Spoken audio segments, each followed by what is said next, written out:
CM Revanth Reddy ప్రభుత్వ పనితీరుపై కవిత విమర్శలు చేశారు. ఆస్క్ కవితలో ఓ నెటిజన్ అడిగిన ప్రశ్నకు ఆమె సమాధానమిచ్చారు. వాగ్దానాలు నెరవేరలేదు, కమిట్మెంట్ అన్నీ విఫలమయ్యాయి, ప్రజలు ప్రభుత్వం పట్ల అసంతృప్తితో ఉన్నారు అని ధ్వజమెత్తారు. రాష్ట్రంలో 3వ విడత పంచాయతీ ఎన్నికల నేపథ్యంలో పోలింగ్ కేంద్రాలు ఏర్పాటైన స్కూళ్లలో ఇవాళ రేపు సెలవు ఉండనుంది. ఓటు వేసేందుకు వీలుగా ప్రభుత్వ, ప్రైవేటు ఉద్యోగులకు వేతనంతో కూడిన సెలవు ఇవ్వనున్నారు.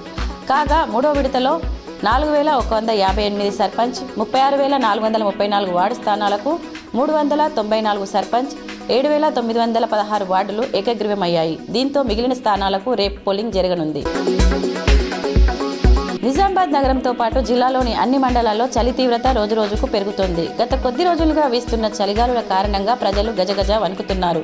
ఉదయం 9 గంటల వరకు సైతం చలి అధికంగా ఉండడంతో చిన్నపిల్లలు, వృద్ధులు, ఆస్తమా వ్యాధిగ్రస్తులు తీవ్ర ఇబ్బందులు పడుతున్నారు. హైదరాబాద్ బులియన్ మార్కెట్లో ఇవాళ బంగారం, వెండి ధరలు భారీగా పడిపోయాయి. 24 క్యారెట్ల 10 గ్రాముల గోల్డ్ రేటు 1,520 రూపాయలు తగ్గి 1,33,860కు చేరింది.